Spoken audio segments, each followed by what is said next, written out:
Hello everyone, my name is Deepak. How are you all? I hope you are doing well. Today in this video we will gonna talk about Arab conquest of Sindh and Delhi Sultanate dynasty, slave dynasty, Khilji, Tughlaq, Sayyid, Lodi dynasty. Every dynasty we will gonna cover in this video. So there is one request that I am telling you like a story, so you can also visualize in your mind. It will gonna help you that you will gonna remember for a long time. Okay. So let's start. So the Islam was the main reason to invade India. So Islam was born at Makkah in Arab. The founder of Islam was Prophet Muhammad. Some scholars believe that Prophet Muhammad was the Messiah. He got a message from Allah of Islam and to spread Islam. So there was a lots of motivation and also there was a lots of religious belief to spread Islam for good. So it is nothing wrong to spread a religion if it is good for well-being. So they spread Islam. So there was lots of motivation. So Prophet Muhammad was the founder of Islam, and it is the first religion in the world which is based on brotherhood and equality. So Prophet Muhammad has lots of followers, and among their followers there was a man which that man name was Muhammad Qasim. Muhammad Qasim was the king of Kalipat and he attacked Sindh. So Sindh was the main gate of India. From that all the invaders came from Sindh, because other parts where there is, you can see in the map, there is Arab Ocean, Indian Ocean. So there is only one way that other countries, other invaders came to India, was to attack Sindh. So Muhammad Qasim attacked Sindh. The Sindh ruler was the Dahir. Muhammad bin Qasim defeated Dahir and he entered to India from the part of Sindh. And so among with the Muhammad Qasim, lots of Arab travelers visited Sindh. When they came to Sindh, they were very shocked to know about Indian medicine, astronomy, and they were very impressed by Indian people that India is very rich country and they also have lots of medicines.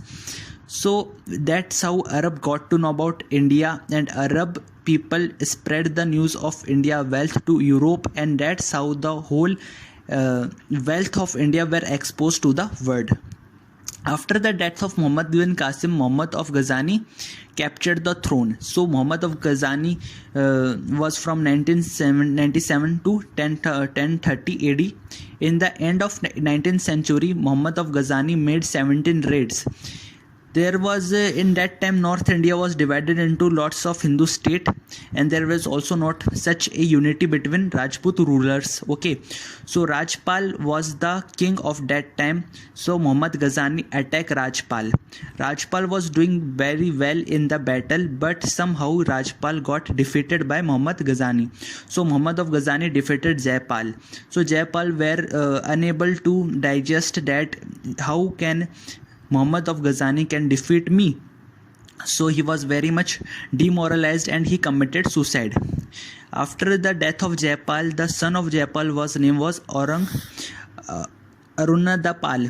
So Anandapal was the son of Jaipal. So he captured the throne. He was the successor of Jaipal.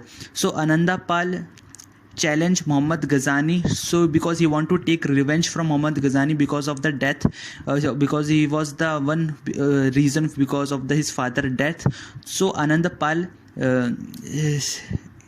got some support from the Rajasthan and Kannauj, and there was a war between Anandpal and Ghazani, but Ghazani easily defeated Anandpal in the Battle of Vaya Hind in the Hindi Shahi capital near Peshawar in 1008. So that's how Muhammad of Ghazani expanded his religion very much. So he is also known as hero of Islam.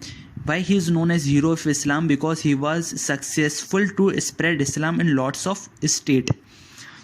That's why he is also known as hero of Islam. After Muhammad Ghazani, there was Muhammad Ghori. He made his position strong in the eyes of Muhammad Ghazani. He captured it from Kashwar Malik of Punjab, and after he fight with the Prithviraj Chauhan in the first battle of Train, which is between 1091 to 1092. In the first battle of Train, the Prithviraj Chauhan was successful to defeat Muhammad Ghori, and in second battle Muhammad Ghori defeated Prithviraj Chauhan. So why he was able to defeat Prithviraj Chauhan? Because Muhammad Ghori got someone which there was Jayachandra.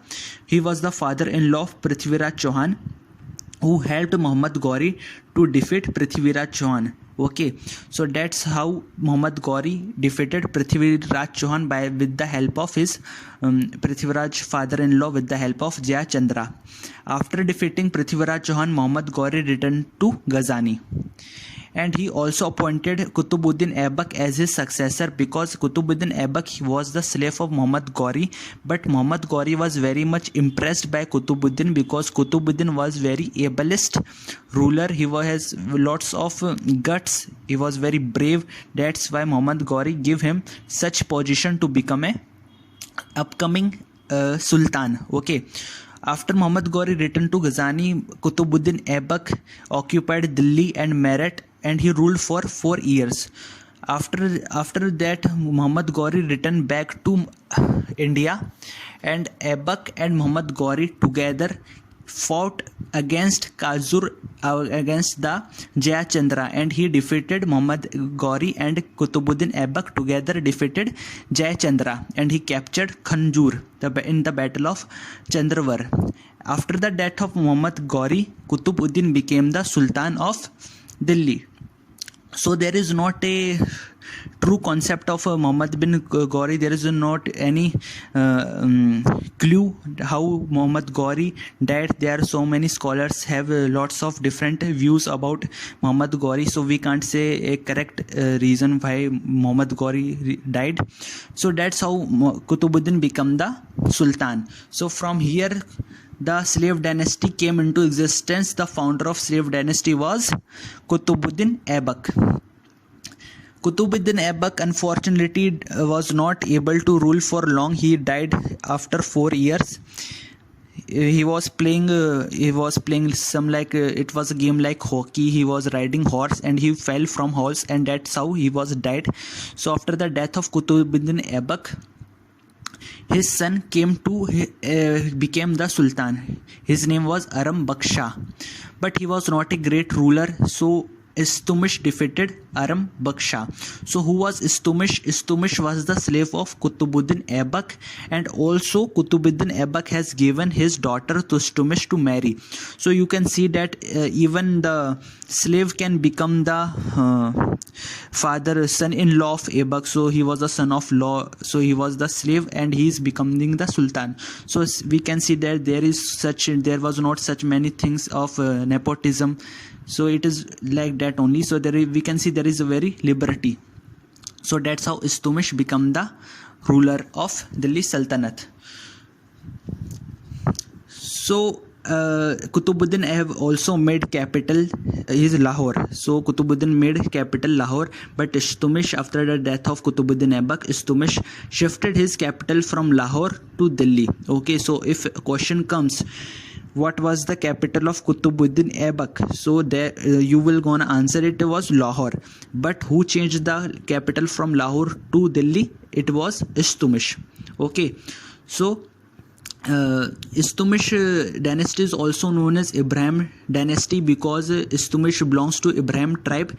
That's why it is also known as Ibrahim dynasty. So he expanded his territory from Bengal, Bihar, Sindh, Multan, Ajmer, Gwalior, but he was not successful to expand his territory to Malwar because of Panvarmars were king. They were very much powerful, so he was not that much successful to expand his territory. But anyhow, he was very successful to expand his territory. Very much. Okay, so there is one thing to note is that Istumish have done a mistake, and this mistake leads him to a failure. What mistake he has done is that he have given very much priority to the nobles and slaves. Ishtumish was very fond of slaves, so he have made lots of slaves to his military department. And these slaves and these nobles, the power that Ishtumish have given to nobles. Nobles means one who praise the god. So nobles and slaves started interference. They have started interference in their political matters, and that political matters, when they started interference, the entire system of Ishtumish collapse, and this leads to failure of Ishtumish. Okay, but Ishtumish, before the death of Ishtumish have made his successor his daughter. So yeah, you have listened right, he has made successor to his daughter, because Ishtumish also have two son. Okay, but he thought that his two son is not very much worthy. He thought that my daughter Razia is very much good and very much better than my son. Okay, so that's why Ishtumish appointed Razia as his successor. So if question comes, who was the first and last ruler of Delhi Sultanate, so it will be Razia Sultan. Razia Sultan was the first and last woman to rule Delhi. It was Razia Sultan. Okay, so that Razia Sultan captured the throne and he started ruling Delhi Sultanate. So Razia Sultan, many nobles and very Turkish nobles opposed that how can women can rule us. So that mentality was there still in that time. So how a woman can rule us? So there was very opposition and there was very revolt in his region. So Razia Sultan crushed all the revolts, and she was very brave. She also doesn't allow anyone to become more powerful than her. So she also stopped Parda Partha. He behaved like a king, that he is not a woman, he is a man. He behaved like a man, and he done all the things which is possible for the ruler. So he also have two commander, Yaqut and Asamuddin. Okay, that was the two prominent commander in chief in Razia Sultan. Razia invaded Bhatinda to defeat Altunia, but in that battle Razia was able to defeat Altunia. In second battle, Altunia was able to defeat Razia, and Razia was present for many years. In that battle, Yatuk and Absudan was killed by Altunia, who was the king of Bhatinda. Okay. Meanwhile, the nobles made his Razia brothers as his sultan. The two brothers' name was Brahman and Masood. Now Brahman Masood was the king of Delhi Sultanate. After some time, Razia married Altunia and he marched towards Delhi to capture his throne. But at the way, Muzuddin Brahman, this tribe, killed both of them. So Razia and Altunia were killed on the way. After 4 years later, Balban defeated Bahman and Masood. So Bahman and Masood were also defeated, which was the brother of Razia Sultan and the son of Ishtumish. Okay, after Ishtumish, which came? Razia came, and after Razia there was Balban. Balban was the younger son of Ishtumish. Balban had killed younger son of Ishtumish, and Balban captured the throne. So Balban know one thing is that if the servants and if the nobles can defeat, or if can they destroy Ishtumish, and if they can destroy Razia Sultan, so why they can't me? Balban thought that if they destroy all of them, so they can also destroy me. So what he does that he made him as a separate what we can say shadow of God. He made Sultan as a superior authority, means shadow of God. He made himself as shadow of God, and he was the first to separate military from department. He also made Diwan-e-Arz from he separated military department. Balban break the power of Turkish noble because he know if they can destroy Ishtumish and Razia, so why not me? So he enhanced the power of monarchy. he fed the guardian India from Mughals. So he also, in that time Mughals were invading India, so Balban was protecting India. So we can see that the invaders are now protecting India. He was very disciplined. He never allowed anyone to talk, or he never allowed anyone to joke or laugh in his court. His court name was Diwane Arz, and he has also made a prosperities in that kissing Sultan's feet means you have to kiss the Sultan's feet. So it is for to prove the superiority over nobles, that Sultan is the supreme god and no one is above him. Why did he did so? Because he know the nobles can do to Istumesh and Raizia, so it can also done to me. So for this he have done all this stuff to show everyone that Sultan is the supreme authority and no one is above Sultan. But on the same time he also made festival of Nowruz, so to impress nobles. So he have also done lots of festivals to, so he can impress the nobles at the same time, and he can also improve the superiority of Sultan. So after the death of Barbal have ruled from 12,046 to 12,087. After the death of Balban, his grandson Kaikubad, he was the grandson of Balban, he ruled the Delhi Sultanate, but after 4 years Jalaluddin Khilji captured the throne. So now here comes Khilji dynasty. Who was the founder of Khilji dynasty? The founder of Khilji dynasty was Jalaluddin Khilji from 12,090. Okay, so guys, Khilji dynasty is established, and this Khilji dynasty is one of the biggest and one of the worst dynasty of that time. Because it is worst because it have exploited India wealth very much, and is one of the biggest because the Alauddin Khilji, we will gonna study further that Alauddin Khilji will have expanded lots of things, and lots of agriculture reform policy was also done by Alauddin Khilji. Okay, so we came back to the Khilji dynasty. After Jalaluddin Khilji became the founder of the Khilji dynasty, there was a Malik Chhajju. Okay, Malik Chhajju was the nephew of Balban.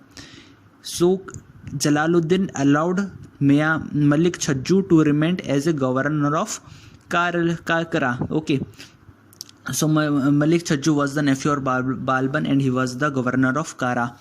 But Malik Chhajju has some misunderstanding, and he revolt against Jalaluddin Khilji.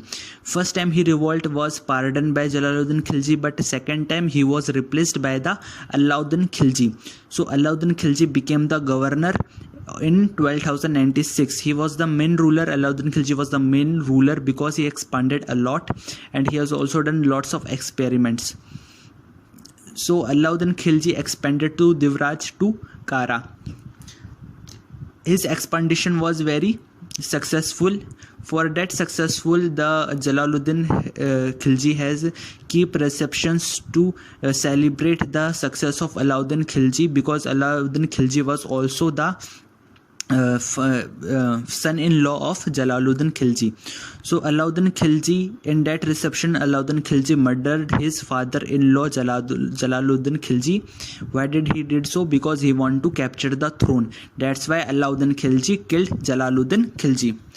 After that, after Alauddin Khilji had done lots of reforms, and he have also protect India from Mongols, and he was very brave. We will gonna study about him in all the Sultan. We will gonna make a separate video, and we will gonna discuss about religion, agriculture, reforms, policy. Okay, but now we are just overviewing all the things. Okay, after the Alauddin Khilji death, Alauddin Khilji has two sons, Murad Shah and Firoz Shah, who was the successor of Alauddin Khilji. But these two guys, means these two son of Alauddin Khilji, was very weak, and Ghazia Malik has killed Alauddin's son to capture the throne, and he give himself the title of Ghazauddin Tughlaq. So there is one interesting thing about Ghazani Malik, is that Ghazani Malik is not a common man. He was very powerful.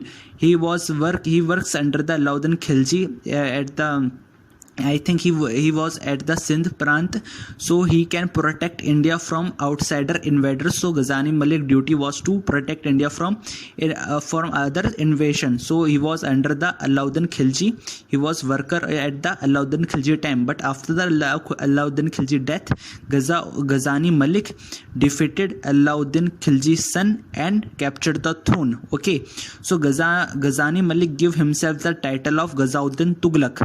So from here the Tughlaq dynasty came into existence from 1320 to 1414. Okay, so Ghazauddin, after so this Tughlaq dynasty is the last powerful dynasty, because after there is Lodi dynasty and Sayyid dynasty. So Sayyid and Lodi dynasty has not done very much great.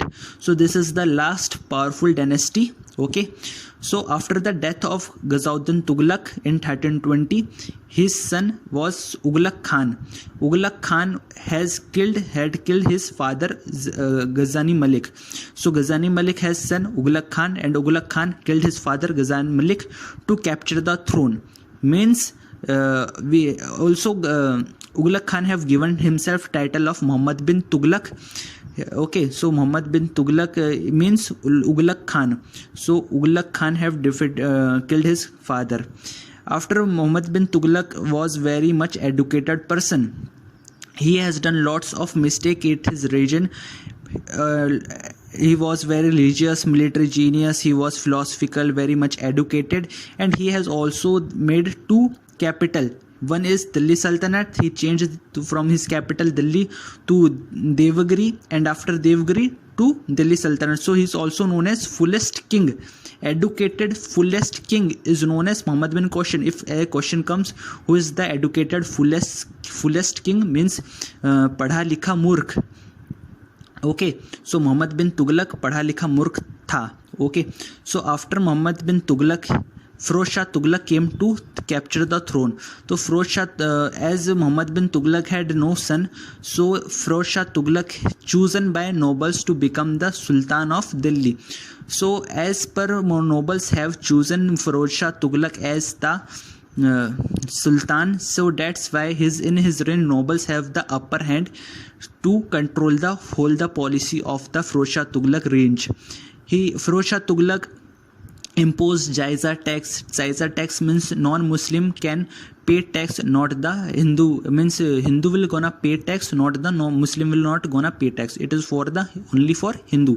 Jaiza tax was for Hindu. He was the first Sultan to impose irrigation tax. He also made Diwan-e-Khairat, that was for Muslim widows. After his death, after Firoz Shah Tughlaq's death in 1388, a struggle of power again started between Sultan and nobles. That because Firoz Tughlaq has, I think he must not have any son, so there was a struggle between who will be next, who will be the next Sultan. So there was a battle between Sultan and nobles. Meanwhile, Temur invaded India. Okay, when Temur invaded India, he had done lots of plunder and lots of he killed lots of people. Okay, you know very well about Temur. I will gonna discuss in next video about Temur invasion. After the invention of Temur, Temur appointed Kharaz Khan as governor of Multan. Okay, so Khairar Khan was the chief commander of Temur, but Khazar Khan was not very much powerful. So Temur made Khazar Khan as the Delhi Sultanate. Okay, so Kharaz Khan got an golden opportunity to rule India, to rule Delhi Sultanate. So Kharaz Khan got a golden opportunity, all thanks to Temur. So Khairar Khan captured Delhi, and he was the founder of Sayyid dynasty in 1414. So who was the founder of Sayyid dynasty? He was Khairar Khan. After he was very not successful. He died in 1421. He was not very much successful to expand his territory. So Khairar Khan's son name was Mubarak Shah. Mubarak Shah captured the throne, but Mubarak Shah given himself the title of Muhammad Shah. He was very busy to control nobles, so he have not given so much time to expand his territory. After the death of Muhammad Shah in 1445, his son Alam Shah captured the throne. The successor of Muhammad Shah was Alam Shah. He was the one of the weakest Sultan of that time. He was the weakest. Alam Shah was very weakest. He handed over the throne because he was not able to control or to rule the vast Delhi Sultanate. He was very weak, so he handed over to Bahadul Lodi. So Bahadul Lodi was the first Afghan. Okay, who was the first Afghan? So who, if any question come, who was the first Afghan to rule Delhi to Lodi dynasty? That will be Bahadul Lodi. So Bahadul Lodi was the first Afghan. He died in 1489. Now what has come, Lodi dynasty came from 1451 to 1526. It is the very weak dynasty of Lodi dynasty. After Bahadul Lodi died, his son Shakramand Lodi, he was very brave. He brought Bihar under his control and he also done lots of experiment. After Shikaramuddin Lodi's death, Ibrahim Lodi captured the throne because he was the eldest son of his father Shikramad Lodi. But after the Shikramad Lodi death, Ibrahim Lodi captured the throne. But Ibrahim Lodi was very disrespectful person and he was very arrogant. He insulted nobles in open court. Daulat Khan Lodi, he also insulted his the governor of Punjab, Daulat Khan Lodi. So because of his behavior, because of his disrespect character, Ibrahim Lodi suffered a lots of huge of damage because Daulat Khan he invited Babur to invade India to teach a lesson to Ibrahim Lodi because he is very much disrespectful. So Babur marched against Delhi and he killed Ibrahim Lodi in the first battle of Panipat. And then in 1526 Mughal dynasty started. So this is all about Arab conquest and all the dynasty. So it is a brief summary is that first who came, the founder of Islam, name Prophet Muhammad, then Qutbuddin Aibak, after that Muhammad of Ghazani, then Muhammad Ghori. After Muhammad Ghori there was Qutbuddin Aibak, which is known as slave dynasty, which is from 1006 to 1211. After Qutbuddin Aibak there was Istumish, also known as Ibrahim dynasty. After that Razia Sultan. After Razia Sultan, who was there? Balban. After Balban there was Alauddin Khilji. After Alauddin Khilji, then it comes to Ghazani Malik, means Ghazauddin Tughlaq. Then Muhammad bin Tughlaq. After that Firoz Shah Tughlaq. And after Firoz Shah Tughlaq there was Khazar Khan. After Khazar Khan there was Mubarak Shah. After that there was Alam Shah, but he was very weakest. After Alam Shah there was Bulan Lodi. After Bulan Lodi there was Sikandar Lodi. After Sikandar Lodi there was Ibrahim Lodi, which was the last ruler of Lodi dynasty. So this was the summary, and in next video we will gonna discuss in detail about all the sultans career, their policies, their agriculture policy, religion policy, what was the condition of women in that period, and their agriculture reforms. We will gonna study in next video, and also we will gonna study about Mughal dynasty. Okay, so how Balban did and the last ruler of Mughal dynasty. Okay, so it is all for this today video. Thank you. Hello everyone.